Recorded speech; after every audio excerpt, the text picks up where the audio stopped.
전국에 계신 서원각 수험생 여러분들 만나서 반갑습니다. 한국사 강사 은동진입니다. 자, 우리는 지난 시간에 초기의 괴화 정책의 내용을 봤습니다. 그리고 이제 그러한 고종이 괴화 정책을 펼치는데 괴화 정책에 대한 반발로 일어났었던 이모군란을 한번 보도록 하겠습니다. 만약에 이모군란이 시험에 나온다 그러면 이모군란을 단독으로 출제를 하는 거예요. 그러면 우리는 배경, 전개 과정, 그리고 영양까지 끊어서 정리를 좀 하셔야 됩니다. 그러면은 일단 먼저 이모군란에 대한 배경이에요. 우리는 일본 쩌빼리 새끼들까요? 무슨 조약? 강화도 조약을 체결하게 되면서 민들의 생활이 더럽게 안 좋습니다. 상황이 너무 안 좋아지고 있는 거예요. 다 설명했던 내용입니다. 그리고 개화 정책에 대한 일환으로 우리는 특별한 기술을 가졌다라는 별기군이라는 신식 군대를 만들었습니다. 그런데 신식 군대를 만든 건 좋은데 이러한 신식 군대와 기존에 있었던 구식 군대를 차별하기 시작을 하는 거예요. 그래서 대표적인 차별이 어떤 차별이냐면 월급을 안 줍니다. 여러분들이 아시잖아요. 월급을 얼마나 안 주냐면 무려 13개월을 월급을 안 줘버립니다. 그러면 당연히 이 군인들은 월급을 달라고 얘기를 하겠죠. 여러분들 부모님이나 아버지 또는 여러분들이 알바를 했는데 1년 1개월 동안 월급을 안 받았다고 생각을 해보세요. 화가 치밀어 오르고 빡칠 겁니다. 그럼 어떻게 달라고 하겠죠. 1년 1개월 만에 월급을 받아요. 그러면 월급을 이때 뭐로 받냐? 쌀로 받습니다. 그러면 선생님이 어떻게 할까요? 그 쌀을 들고 신나게 빙빙빙빙 돌리면서 집으로 가겠죠. 집에 돌아가면 누가 있습니까? 선생님의 가상의 와이프, AOA 또 설현이 있겠죠. 여봉, 우리 간만에 나가 쌀을 받아왔어. 우리 오늘 흰 쌀밥으로 밥을 먹자라고 쌀을 던질 겁니다. 그러면서 설현이 열심히 밥을 하러 갔는데 설현이 갑자기 울고 있는 거예요. 서방님, 무슨 일인데 설현? 내일도 흰쌀밥 먹을 수 있다. 서방님, 그것이 아니온지라. 이거 보십시오. 쌀반 모래반. 1년 1개월 만에 월급을 줬는데 쌀반 모래반으로 준 거예요. 우리 아시잖아요. 사람이 제일 화가 날 때가 언제입니까? 먹는 거로 장난치는 겁니다. 얄짤없는 거예요. 에라이 쌍 이때 들고 일어나는 겁니다. 저도 해봐서 알아요. 제가 얘기했잖아요. 저도 군대를 장교로 생활을 했었다고. 수백 명의 병사를 데리고 크게 훈련을 나갔을 때, 한 달짜리 훈련 나갔을 때 한번 폭동이 일어날 뻔한 적이 있어요. 간식이 오는 빵차가요. 사고가 나서 오지 않은 적이 있었습니다. 그러자 이 병사들이, 그 착하던 병사들이 왜 우리 빵을 안 줍니까? 큰일 날 뻔한 적이 있어요. 먹는 거는 얄짤없습니다. 그러면서 누가? 바로 여기 있던 구식 군인들이 이 사건을 계기로 그동안 차별받던 것들이 빵 터지면서 들고 일어난 게 이모년의 군인들이 일으킨 반란인 거예요. 그게 이모군란이고요. 이때 힘들었던 민들도 빈민들이라고 얘기를 하죠. 빈민들도 가세를 합니다. 이때 어디에 사는 사람들이 빈민이냐면 지금은 핫플레이스죠. 외국인들이 많이 모이는 이태원, 그 다음에 선생님의 홈그라운드 동대문, 여기가 예전에는 빈민들이 사는 곳이에요. 여기 사는 민들이 같이 합심을 해서 어디로 갑니까? 당연히 궁궐로 쳐들어가겠죠. 그러면서 누구를 족치러 가냐? 일단 이 강화도 조약 일본 쪽발이 새끼들, 이 일본과 맺은 이 조약 때문에 지금 조선의 경제가 폭망해버렸잖아요. 그러면서 일본 쪽발이를 무찌르자라면서 일본의 외교대사관을 가서 불지르고 난리를 칩니다. 그리고 궁궐로 들어가는 거예요. 궁궐로 들어가서 누구? 고종의 와이프였던 명성왕후. 명성왕후 민씨와 민씨를 따르는 사람들이 이 꼬라지에 이러한 조약을 만들고 지금 나라 꼬라지를 이렇게 만들었다. 명성왕후를 없애버리자라면서 민씨를 잡기 위해서, 민씨 정권들을 잡기 위해서 군인들과 빈민들이 궁궐로 쳐들어가게 되는 겁니다. 그러자 이제부터 여러분들은요, 이 시험이 끝나는 그날까지 명성왕후는요, 머릿속에 내구조 속에 딱 하나만 들어가 있습니다. only 정권 유지예요. 나의 권력을 유지하기 위해서는 모든 걸 다 아는 여자가 요 민씨입니다. 그러면서 이 민씨는 어떻게 되냐? 자기 남편인 고종에게 이런 얘기를 하죠. 여봉, 나 큰일 났죠. 얘들이 나 죽이려고 해. 나 죽었다고 얘기를 해. 그리고 휘리릭 도망을 가버립니다. 자기 남편 갖다 버리고요. 그러면서 지금 이 혼란, 이 반란, 군인들의 반란을 지금 수습이 안 되는 거예요. 그러자 이 고종은 결국 누구에게 할품위를 요청하냐? 자기 아버지였던 흥성대원군에게 할품위를 요청하고요. 10년을 정치를 펼치다 떠났던 흥성대원군이 이때 다시 한번 재집권을 하게 되는 계기가 됩니다. 그러면서 흥성대원군은 문제가 됐던 저 별기군 문 닫아버리고요. 서양의 문물을 받아들이기 위해서 만들었던 개화기구였던 통하리라 뭐가 통하는데 서양의 문물이 통했던 통리기무화문 같은 개화기구를 다 없애면서 예전의 원래 모습으로 돌아가려고 하는 겁니다. 그때 도망갔었던 우리 민씨는요. 누구에게 할피미를 요청하냐? 바로 청나라 오빠. 청나라 오빠에게 할피미를 요청합니다. 오빠 도와줘요 오빠. 지금 우리 반란 한 번만 도와줘요 오빠. 청나라에게 할피미를 요청하자 청나라가요. 무려 3,000명의 군대를 끌고 이거를 진압하러 옵니다. 그러면서 이태원과 동대문에 대포를 세워두고요. 그대로 갈겨버리는 거예요.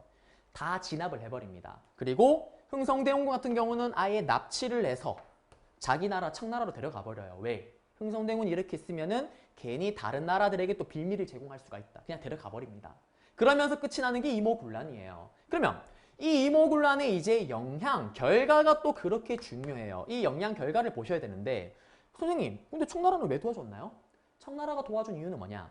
청나라 입장에서는 원래 조선이 나의 것이었는데 일본이 강화도 조약을 체결한 이후에 적극적으로 지금 침투를 하고 있잖아요.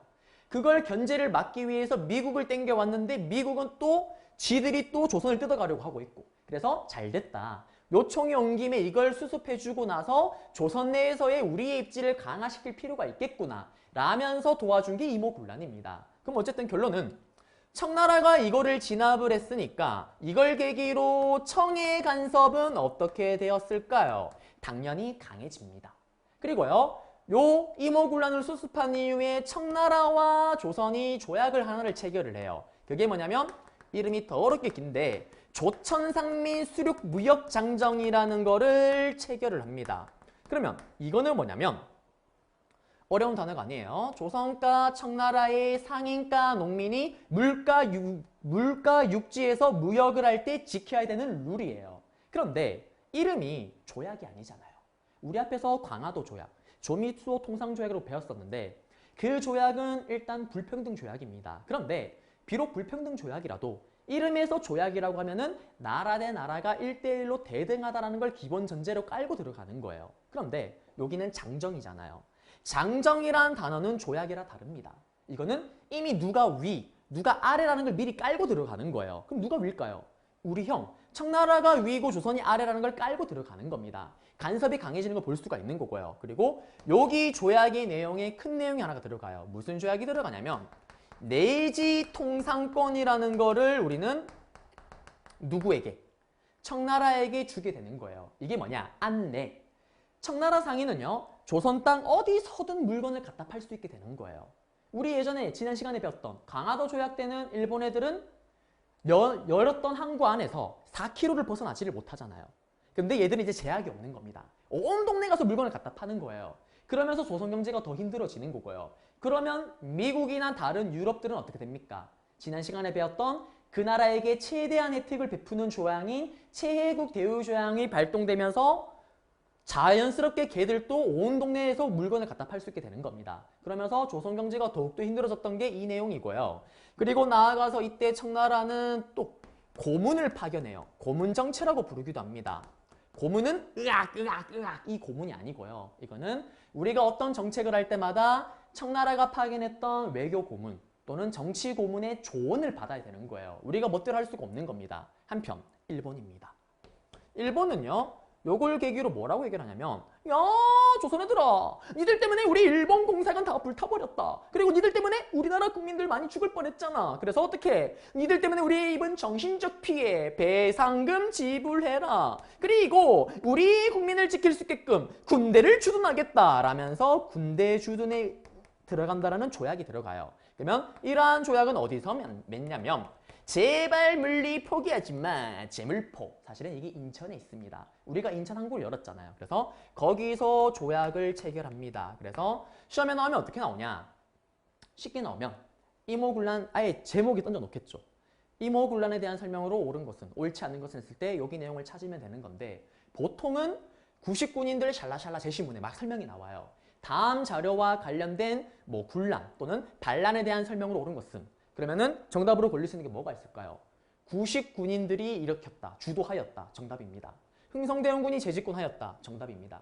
조총상민수루 무역장정이 체결되는 계기가 되었다. 정답입니다. 재물포 조약이 체결되게 되는 계기가 되었다. 또는 청의 내정 간섭이 강화되었다. 그러면 다 정답이 될 수가 있는 거예요. 그래서 나올 수 있는 패턴 잡아드렸습니다. 더 쉽게 나오면은 이거 설명 다 던져놓고 다음과 관련된 내용으로 사건으로 옳은 것은 이모군란 찍으면 정답입니다. 자, 그래서 우리는 이모군란의 내용을 한번 잡아드렸고요. 그리고 나서 이제 우리 뭘 볼 거냐면 갑신정변의 내용을 한번 보도록 하겠습니다.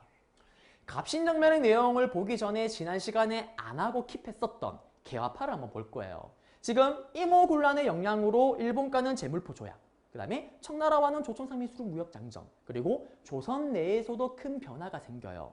조선 내에서는 어떤 일이 생기냐면 개화파라 그래서 서양의 열계, 서양의 문물을 받아들이자라는 요 개화파가 개화의 속도, 개화의 방향을 놓고 둘로 쪼개진 일이 생깁니다.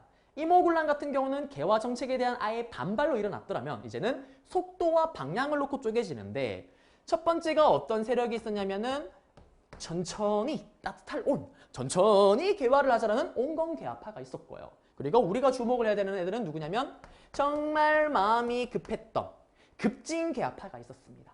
둘은 차이가 완벽히 뚜렷해요. 온건개화파는 지금으로 치면 어떤 사람들이냐면 여러분들 아버지 뻘입니다. 나이가 많은 사람이에요. 영의정, 좌의정, 우의정 이미 권력이랑 권력을 누리고 있는 애들입니다. 그러면 개화파의 일단 공통점은 서양의 문물을 받아들이자라는 건데 모든 걸 이미 가지고 있는 애들이에요. 대표적으로 인물이 누가 있냐면 지난 시간에 조선 책략을 가지고 왔었던 김홍집이란 아저씨가 대표적인데 이러한 아저씨들은 어떤 컨셉일까요? 이미 모든 걸 다 가지고 있어요. 그러면 제 돈이 사상은 고칠 필요가 없는 거예요. 왜? 내가 이미 다 누리고 있는데. 그러면 얘들은 서양의 기술만 받아들이자라는 애들인 거예요. 그리고 머릿속에 온리 정권 유지만을 가지고 있는 누구? 민씨. 명성황후와 딱 코드가 맞아 떨어집니다. 그리고 이 명성황후는 항상 누구에게 기대입니까? 우리 오빠. 청나라 오빠에게 기대잖아요. 그러면서 얘들은 청나라를 따르는 친청 4대 컨셉인 거예요. 그리고 이 청나라는 당시 영국에게 털린 후에 어떤 정책을 펼칩니까? 중화민국, 우리의 정신, 우리의 사상은 최고다. 다만 서양의 기술만 딸릴 뿐이다. 서양의 기술만 받아들이자. 서양의 무기만 배우자라는 양무운동을 펼치고 있었잖아요. 그러면 이 온건개화파는 일단 롤 모델이 누굽니까? 청나라가 롤 모델이 되는 거예요. 그러니까 청나라가 펼치고 있던 양무운동을 롤 모델로 삼아서 이렇게 개화 정책을 펼치자는 게 온건개화파입니다. 그러면 급진개화파는 어떤 아저씨들이냐면 여러분들이 꼭 알아야 되는 이름이 한 명 있죠. 바로 김옥균 아저씨입니다. 이러한 아저씨는 나이가 어린 아저씨들이에요. 파릇파릇하게. 이제 갓 정치에 참여한 애들입니다. 그러면 얘들은 뭘 외치냐? 우리의 사상이나 제도 뜯어 고쳐야 된다. 기술은 당연하거니와 서양의 기술은 당연한 옵션이고 거기에 플러스 더해서 서양의 제도, 사상까지 뜯어 고치자라는 게 급진개화파입니다. 그러면 얘들은 누가 롤 모델이냐? 일본 같은 경우는 천조국, 미국에게 개 털렸을 때 어떻게 됩니까?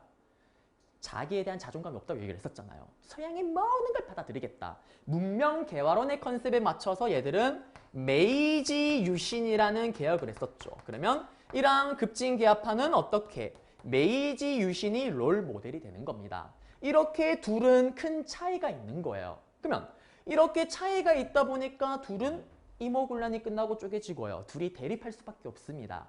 그 대립의 결과로 일어났던 게 바로 뭐냐면 갑신정변이 되는 거예요. 그러면 갑신정변 또 여러분들이 시험에 나오게 된다면 단독으로 출제가 되는 거고 이모군란처럼 배경과 전개과정과 결과 역량 키워드를 중심으로 또 정리를 좀 하셔야 됩니다. 그러면 먼저 배경부터 볼게요. 갑신정변의 배경은 어떤 배경입니까? 아까 보시게 되면은 급진개화파와 온건개화파와의 대립이에요. 그러면서 이때 중요한 사람 바로 우리 옥균이 아저씨 계속 얘기를 하겠죠. 온건개화파 영감탱이 빨리 서양의 문물을 받아들이자. 제도와 사상도 뜯어 고치자 라고 막 압박을 가합니다. 그러자 우리 영감탱이들이 뭐라고 얘기를 할까요? 이런 도라이 같은 이 새끼, 이런 풋내기 같은 새끼, 니들이 정치를 아냐? 그러니까 니들이 풋내기다. 야, 개화를 하려면 돈이 있어야 되는데 돈이 어디 있는데? 또 돈 무리하게 뜯어내면 이모군란 같은 거 또 일어날 수가 있다. 안 된다 라고 얘기를 합니다. 그러자 우리 옥균이가 이런 샹 그러면 내가 돈을 빌려 오겠어요 라면서 자신만만하게 얘기를 합니다. 그리고 돈을 빌리러 가는데 누가 돈을 빌려주겠어요? 돈을 빌려오지를 못해요. 다른 나라로부터. 그러자 엉겅퀴아파가 이런 얘기를 하겠죠. 이런 웃긴 이런 풋내기 새끼들, 니들이 그러니까 풋내기다 라면서 이때 엉겅퀴아파와 한 팀을 이룬 이 명성황후가 어떻게 하냐면 급진개아파를 비롯한 이러한 애들을 하나둘씩 죽이거나 유배를 보내기 시작을 합니다. 그러면서 김옥균 아저씨는 위기에 빠져 있는 거예요. 이게 지금 국내 상황입니다. 그리고 해외 상황은 어떠냐면 우리 앞에서 이모군란이 터지고 나서 3,000명의 군대를 그대로 사실은 조선에 둬요. 그대로 둡니다. 진압을 했던 군대를 그대로 두면서 간섭을 하려고 하는 거예요. 그런데 어떤 일이 생기냐면 중국의 식민지 중에 하나였던 베트남이요. 프랑스의 공격을 받게 되는 일이 생깁니다. 그러자 이 중국은요. 3,000명의 군대 중에 몇 명을 절반인 1,500명을 빼내서 베트남을 지키러 보내게 되는 거예요. 군대가 절반이 줄어버립니다. 김옥균 아치 나이스 샷 찬스가 왔다. 얘들이 한 팀인데 얘들 힘이 약해졌네. 그러면서 이때 누구를? 일본을 찾아갑니다. 일본. 우리가 조만간에 정변을 일으키고자 하는데 도와주면 안 될까요? 그때 일본이 오케이 콜! 일본이 지원을 약속해요. 이거는 왜 그러냐면 일본 입장에서는 광화도 조약교회에 침투를 쓱 했는데 어떤 일이 생겼습니까? 지금 청나라가 이모군란을 수습한 이후부터 일본이 주도권이 다시 뺏겼잖아요. 그래서 잘 됐다. 요거 우리가 도와주고 또 얘들은 우리를 롤모델로 삼으니까 우리 잘 따르겠구나. 요번 기회에 또 조선에 대한 입지를 다시 한번 다질 필요가 있겠다 라면서 도와주기로 약속을 하는 거예요. 그러면서 세팅 과정이 준비가 다 됐습니다. 그러면서 어떻게 드디어 갑신정변이라는 게 터지게 되는 거예요. 갑신정변은 그러면 언제 터지냐? 바로 우정총국 축하연에 맞춰서 터지게 됩니다. 이거는 무슨 말이냐면 우정총국이요. 지금으로 치면 우체국이에요. 우체국. 우체국은 근대시설이잖아요. 그러니까 엉겅퀴아파든 급진개아파든 일단 근대시설이 만들어지면 축하하기 위해서 다 모이긴 합니다. 커팅식 해야죠. 커팅식. 그때 다 모일 때 급진개아파가 먼저 와서 기다리고 있는 거예요. 그러면서 들어오는 엉겅퀴아파를 들어오는 족족 죽이기 시작을 합니다. 그리고 이때 우정총국이 불타버려요. 그러면서 우리나라 최초의 우체국은 안타깝고 슬프게도 엎은 날이 폐업날이 되는 거예요. 그러면서 이 급진개아파는요. 어떤 일이 생길까요? 이제 얘들이 이렇게 정변을 일으키고 나서 고종과 명성황후한테 얘기를 해야 될 거 아니에요. 뭐라고 얘기를 하냐면 전하 지금 영모가 일어났습니다. 그러면 일단 피하십시오. 라면서 영모를 핑계로 일단 이동을 시킵니다. 그리고 나서 얘들이 이렇게 개혁이 아니고 정변을 일으킨 이유가 뭡니까? 기술은 당연하거니와 사상이나 제도까지 고치고 싶어서 그런 거잖아요. 그러면 얘들이 어떻게 되냐면 신정부를 만들고요. 그렇게 그들이 하고 싶어 했었던 14개조 정강이라 그래서 14가지의 개혁을 제안을 합니다. 그런데 어떤 일이 또 생기냐면 우리 도망갔던 명성황후 센스쟁입니다. 딱 보니까 이상한데? 분명히 영모라고 했는데 자세히 봤더니 이건 영모가 아니네. 우리 쪽 엉겅퀴아파만 죽고 없네. 이거는 정변이네. 라면서 또 누구에게? 항상 그렇잖아요. 또 누구 오빠? 우리 영원한 허프, 명성황후의 영원한 힘, 청나라 오빠에게 또 할품을 요청합니다. 그러면서 청나라 군대가 또 들어와요. 사실은 베트남으로 1,500명이 가는 도중에 이미 베트남을 뺏겨버립니다. 그러면서 돌아가던 군대까지 해서 3,000명의 군대가 바로 쳐들어오는 거예요. 그러면서 이 급진개아파는 어떻게 되냐? 달랑 3일 천하. 3일 만에 끝나버려요. 그래서 이 갑신정변을 3일 천하라고 얘기를 합니다. 그리고 일본이 원래 도와주기로 약속을 했었잖아요. 이 급진개아파가 일본에게 할피미를 요청하자 일본이 쓱 쌩까버려요. 일본은 대단한 민족입니다. 승률이 100%가 안 되면 아예 움직이지 않아요. 왜? 절반일 때는 해볼만 했는데 다 돌아오니까 승률이 100%가 보장이 안 되는 거예요. 지지도 않겠지만. 그래서 약속을 깹니다. 그럼 얘들은 어떻게 될까요? 일단 청나라가 도와준다고 얘기를 했으니까 전부 다 일본 외교 대사관인 공사관으로 도망가게 되는 거예요. 청나라 군대가 따라가겠죠. 따라가는 과정 속에서 삐빙빙빙빙빙 총을 쏘면서 본의 아니게 청나라 외교 대사관을 공격하게 되는 거예요. 청나라 아찔합니다. 왜? 예를 들어서 우리 프랑스에 있는 만약에 우리나라 외교 대사관이 프랑스 군대가 공격을 하고 불질러 버렸어요. 그럼 어떻게 되는 겁니까? 바로 전쟁이에요. 날짜롭습니다. 전쟁 터져야 되는 거예요. 참으면은 우리가 호구입니다. 우리가 바본 거예요. 이렇게 됩니다. 반대인 거예요. 지금 의도하든 안 하든 도망쳤던 급진계합파를 잡기 위해서 청나라 군대가 일본의 외교 대사관을 공격하게 되는 겁니다. 청나라 당황하는 거예요. 큰일 났네. 이거 일본이 싸우는 거 아니야? 100% 이길 자신 없는데? 한편 일본 또 뭐야? 공격당했네? 공격해야 되나? 이길 자신 100% 없는데? 그때 일본이 꾹 참게 되는 거예요. 일본 입장에서는 꽤 굴욕적인 상황입니다. 요 굴욕을 정확하게 10년 후에 복수하게 되는 거예요. 그게 청일전쟁입니다. 그거는 다음 시간에 또 배우게 되는 거고요. 한편 그러면서 어떻게 되냐? 끝이 나요. 그리고 끝이 납니다. 그리고 살아남았던 급진계합파는 전부 다 일본으로 도망가게 되는 겁니다. 자, 그러면서 이제 이 갑신정변의 영향이에요. 결국 지금 이모군란도 누가? 청나라가 도와줬고요. 갑신정변도 청나라가 도와줬습니다. 그러면 청나라의 간섭은 어떻게 되었다? 더욱 강화되었다라는 거. 끝났고요. 한편 일본입니다. 일본과는 또 조약을 체결해요. 이제는 제물포에서 더 다가와서 수도에서 조약을 체결하는 한성조약이라는 것을 체결하게 됩니다. 한성조약 체결하게 되는 거예요. 그리고 여기 또 어떤 내용이 들어갈까요? 또 막대한 배상금 들어가는 겁니다. 그리고 재밌는 조약을 지들 둘이 조약을 체결을 해요. 우리를 빼놓고 청나라와 일본이 무슨 조약을 체결하냐면 야, 우리 하마터면 전쟁 날 뻔했잖아. 조선 때문에. 우리 이러지 말자. 그래서 앞으로 조선에 어떤 일이 생기면은 서로에게 알려주자. 그리고 네가 군대를 끌고 들어가면은 나한테 알려주고 나도 군대를 끌고 들어갈게. 그리고 조선에서 그 사건이 끝나면은 같이 나오자. 라면서 둘이 조약을 체결합니다. 조약이 뭐냐면은 바로 텐진 조약이 되는 거예요. 그래서 또 갑신정변의 결과 텐진 조약이 체결되게 되었다라는 거. 그러면은 갑신정변이 만약에 시험에 나오면 어떻게 나올까요? 정말 쉽게 나오면 갑신정변에 대한 설명으로 옳은 것은, 옳지 않은 것은. 그렇지만 제시문 형태로 주어진다라면은 제시문에 분명히 우정총국 축하연이나 막 이 내용이 있을 거예요. 또는 급진계합파가 샬라샬라 뭐 어떻게 했다라는 내용이 있을 겁니다. 그때 여러분들은 이게 갑신정변이구나. 그러면 정답으로 들어갈 수 있는 게 3.1천하로 끝났다. 신정부를 수립하였다. 그 다음에 14개조 정강을 주장하였다. 정답입니다. 그리고 청의 간섭이 강화되었다. 정답이죠. 한성조약이 체결되게 되었다. 또 정답입니다. 그리고 정말 어렵게 나오면은 이 14개조 정강의 내용을 물어보기도 해요. 요 4개, 14개의 정강 내용. 그래서 그 정강 내용을 한번 잡아 드릴게요. 어떠한 내용을 주장했는지. 그리고 정답으로 좀 잘 걸릴 수 있는 내용이 뭘까요? 급진계합파가 주도하였다. 또는 급진계합파의 김옥균이 주도하였다. 정답입니다. 그리고 급진계합파의 김옥균 아저씨 말고도 좀 이름을 알면 좋으신 분이 누가 있냐면 박용료라는 아저씨도 함께 주도를 했었고요.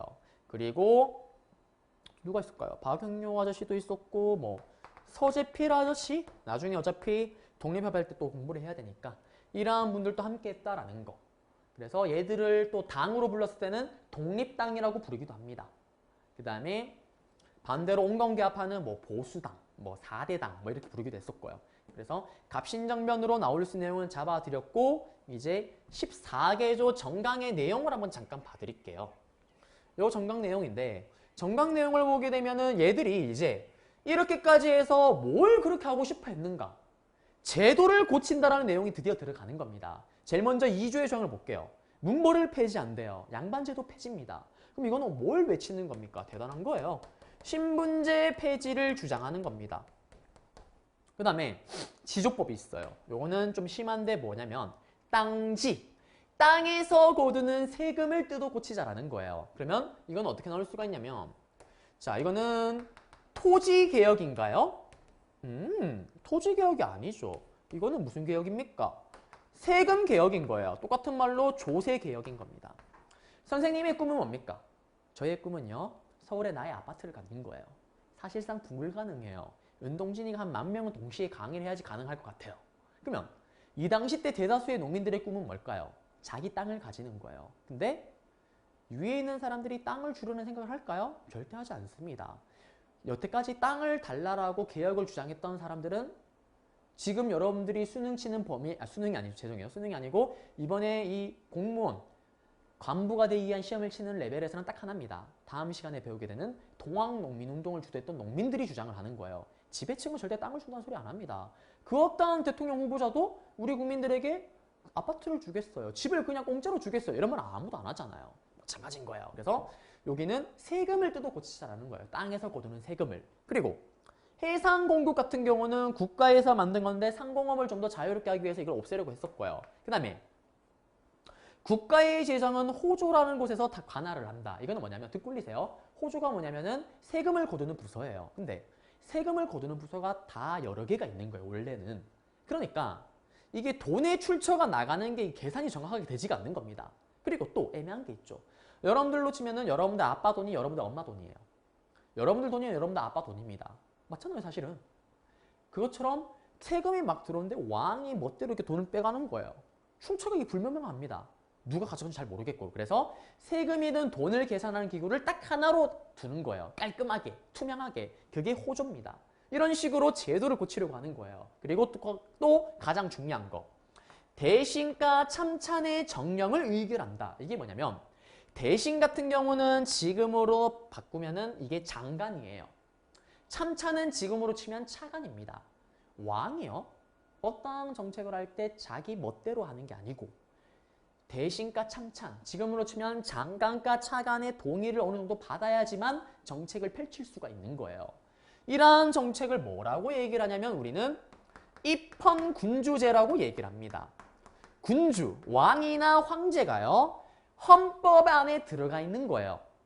우리로 치면 대통령이 지 멋대로 어떤 정책 할 수가 없잖아요. 국회의원 동의의 3분의 1을 받고 해야지 통과가 되잖아요. 그것처럼 왕이 지 멋대로 하는 게 아니고 신하들의 어느 정도의 동의를 받아야 되는 겁니다. 그러면 그 전의 단계에 우리가 알고 있는 게 뭐냐면 전제군주제예요. 이 전제군주제가 우리가 알고 있는 그거 맞습니다. 이거는 왕이 전지전능한 신이에요. 황제가. 예전에 우리 아는 또라이 왕, 연산구 같은 애들 신하 죽이면 안 되죠. 근데 신하 죽이잖아요. 신하를 죽인다고 왕이 죽나요? 왕을 죽이진 않습니다. 그런 식의 모습이 전제군주제라면 이제는 이 급진계합화, 제도를 뜯어 고치자. 바로 왕의 권한을 어느 정도 제한하고자 했었던 입헌군주제를 주장했다라는 거. 그리고 1조로 보면 참 재밌는 내용이 들어가요. 흥성대원군을 빨리 귀국시키래요. 선생님, 흥성대원군은요. 개화를 안 하잖아요. 막아야 되는 거 아닌가요? 얘들은 더 크게 보는 겁니다. 이게 무슨 말이냐면 이모군란이 끝나고 흥성대원군을 청나라가 데려갔잖아요. 얘들 입장에서는 일단 일국의 지도자였던 흥성대원군이 청나라에 끌려갔다는 것 자체가 말이 안 되는 거예요. 그래서 일단 돌아오라고 얘기를 하는 겁니다. 그래서 자주권을 강조를 하는 거죠. 이러한 내용들을 주장했던 게 바로 급진계합화가 주장했었던 갑신정변 직후에 정부를 수립하고 주장했었던 14개조 정강이다라는 거. 그래서 여기 잡아드렸고요. 만약에 정말 어렵게 나오면은 앞에 있는 갑신정변 내용 던져놓고요. 다음과 같은 정변을 주도했던 세력이 주장했던 내용으로 옳은 것은 했을 때 지조법을 제정하였다. 정답입니다. 또는 신분제 폐지를 주장하였다. 입헌군주제를 주장하였다. 이런 것들을 찍으면 정답이 될 수가 있는 거예요. 그래서 여기 내용까지 한번 잡아드렸습니다. 그리고 이제 갑신정변 이후의 모습이에요. 자, 한번 나온 김에 정리를 해볼게요. 우리는 지난 앞에 강의 동안 흥성대원군의 집권을 봤어요. 맞죠? 그리고 흥성대원군이 10년간 펼쳤던 국내 국외 정치가 끝나고 등장하자마자 고종이 직접 정치를 하자마자 강화도 조약을 체결했습니다. 그리고 불평등 조약이었고요. 그리고 이 조약에 맞춰서 우리는 1차, 2차 수신사.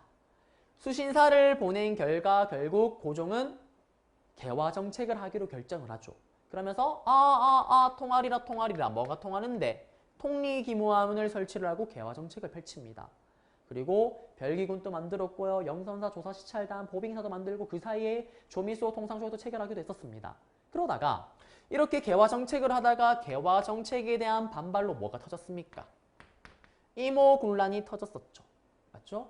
결국 청나라가 도와주고요. 이 이모군란이 끝나고 나서는 개화의 속도와 방향을 놓고 방금 앞에 배웠던 갑신정변이 터졌습니다. 맞죠?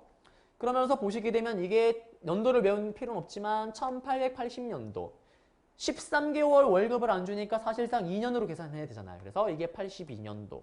또 2년 후에 84년도에 갑신정변이 터졌고요. 우리가 다음 시간에 배울 게 뭐냐면은 딱 10년 후입니다. 10년이란 시간이 지난 후에 1894년도에 우리는 동학농민운동이 터지는 거예요. 다음 시간에 배울 겁니다. 그러면은 여기 챕터는 뭐냐면 동학농민운동이 터지기 전까지 그 10년이란 시간 사이에 어떤 사건이 있었는지를 한번 보게 되는 겁니다. 그러면 여기 내용 한번 잡아 드릴게요. 자, 첫 번째. 일단 이모군란 갑신정변을 둘 다 청나라가 도와줬어요. 청의 내정 간섭은 더욱더 강해진 상태입니다. 그러니까 요놈의 청나라가 어떤 일이 발생하냐면 우리 명성황후 민씨, 처음에는 명성황후 민씨의 스케줄만 관리를 했더라면 이제는 명성황후가 입는 옷 색깔, 심지어는 뭐 구두 색깔, 신발 색깔까지 간섭을 하는 거예요. 그러니까 우리 명성황후, 아씨 이 오빠 더럽게 질척대네, 짜증난다 라면서 두 번째 새로운 오빠를 찾습니다. 그 오빠가 누구냐면 코쟁이 오빠, 러시아 오빠를 새로운 오빠로 찾는 거예요. 그러면서 러시아와 밀약을 맺고 러시아와 친하게 지내려고 합니다. 그런데 세 번째, 러시아랑 친하게 지내려고 하니까 생뚱맞은 나라가 움직이기 시작을 해요. 그게 누구냐면은 영국이라는 나라가 움직입니다. 영국이란 나라가요, 거문도라는 섬을 불법으로 점령을 해요. 우리한테 말도 하지 않고 점령을 해버립니다. 그러면 이게 무슨 말이냐? 거문도는요, 남해안 쪽에 있는, 여기 제시문에 보면 있지만 거문도가 여기 있는 거예요. 맞죠? 여기 있는 것처럼 무인도인데 여기를 왜 점령을 하냐면, 사실은 우리는 아시아 지역, 우리 역사만 봐서 그런데 이거를 세계 지도를 놓고 보면요, 영국과 러시아가 유럽 지역에서는 치열하게 서로 대립을 하고 있어요. 둘이 라이벌이에요. 그래서 영국은요, 뭘 두려워했냐면 지금 이 러시아가 조선과 친하게 지내면서 요거를 기반으로 어디로? 본인들이 있는 중국으로 오는 거 아니야? 라고 두려운 거예요. 그래서 요걸 견제하기 위해서 우리한테 얘기도 안 하고 거문도를 불법으로 점령을 한 겁니다. 그러니까 얼마나 웃긴 일이에요. 더 웃긴 건 뭐냐? 우리가 그 사실을 몰라요. 청나라가 알려줘요. 야, 조선아, 거문도에 영국이 왔다, 영국이 왔다. 에이, 형, 영국이 왜 와요? 우리 아무 간성이 아무 일도 없는데 여기 애들이 여기 와요. 아니다, 왔다. 아, 형, 없어. 좀 확인해봐라. 없다니까. 오, 있다. 어떻게. 그러자 청나라가 중재를 하면서요, 중국이 중재를 하면서 러시아가 중국으로 안 넘어온다는 얘기를 받은 후에 영국이 군대를 뺍니다. 자, 그러자 이제 어떤 일이 생깁니까? 이 시기는 지금 한반도를 놓고 잘 나가는 나라들이 지금 치열하게 대립을 하고 있는 거예요. 그러한 나라들을 우리는 열강이라고 얘기를 합니다. 열강의 침탈이 지금 심화되고 있는 그러한 상황인 거예요. 그러니까 이때 어떤 일이 생기냐? 차라리 이럴 바에 아시아의 허브, 조선을 놓고 이런 나라들이 다 다툴 바에 차라리 한반도를 지금의 스위스처럼 중립국으로 두자라는 한반도 중립화론 이론이 등장하기 시작을 하는 거예요. 이럴 바엔 한반도를 중립국으로 둡시다. 그러면서 이걸 얘기했던 분이 누구냐면 당시 독일의 외교대사관에 있었던 부들부들 떨었다라는 부들러 같이 부들부들 떨면서 조선 중립 외쳤고요. 그 다음에 급진계합파 이론 중에 하나기도 했었던 누구? 육일주 나치. 이 아저씨는 보빙사로 갔던 아저씨기도 합니다. 그러면서 이 보빙사로 가기도 했었던 육일주 나치, 이러한 아저씨들이 한반도 중립화론을 주장했다라는 거. 그리고 나서 끝이 난 거예요. 그리고 여기까지가 해서 지금 네 번째 잡아드렸고요. 그 다음에 기타 등등으로 또 어떤 게 있냐면 다섯 번째로 지금 우리는 이모군란 이후에 조총상민수륙 무역장정 이후에 경제가 더 힘들어졌을 거 아니에요. 그래서 그러한 외국 상인들에게 저항하기 위해서 철실화, 그래서 시장문을 닫아버려요. 저항을 합니다. 그리고 여섯 번째는 아마 다다음 강의 때 또 배우겠네요. 방공령이라 그래서 이거는 뭐냐면 일본 쪽발이 애들이 계속 쌀만 가져가잖아요. 그래서 너무너무 힘드니까 자연재해나 뭐 이런 일이 생겼을 때 급하게 쌀 나가는 걸 막아야 될 때는 곡식이 나가는 걸 방해하는 명령인 방공령을 하기도 했었다라는 거. 이게 동학농민운동이 터지기 전, 갑신정변 이후에 10년 안에 있었던 사건들입니다. 그러면 여기는 시험에 나오면 어떻게 나오냐? 요러한 내용 다 던져놔요. 그냥 제시문에. 그리고 다음과 같은 시기에 볼 수 있는 뭐 내용으로 오른 것은 배경으로 국제적인 정세로 오른 것은 열강들의 경제 침탈, 한반도에 대한 침탈이 심화되었다. 찍으면 정답입니다. 그 다음에 또 어떻게 나올 수가 있냐면 영국의 거문도 불법적인 얘기가 막 나와요. 다음 같은 사건 이후에 또는 다음 같은 사건이 일어났던 시기에 볼 수 있는 정세로 오른 것은 했을 때 한반도 중립화론이 제기되었다. 그러면 정답으로 걸릴 수가 있는 겁니다. 반대로 요거 던져놨을 때 여러분들은 영국의 거문도 불법 정령이 일어났다. 그러면 또 정답이 되는 거예요. 그래서 시험에 나올 수 있는 패턴은 다 잡아드렸습니다. 네, 이렇게 해서 여기 부분까지 해서 잡아드렸고요. 그러면은 오늘 배울 내용은 또 끝이 났습니다. 끝이 난 거예요. 자, 여러분들 이렇게 해서 또 오늘 수업도 들어주시느라 너무 고생 많으셨고요. 저는 또 다음 강좌에서 여러분들을 찾아뵙도록 하겠습니다.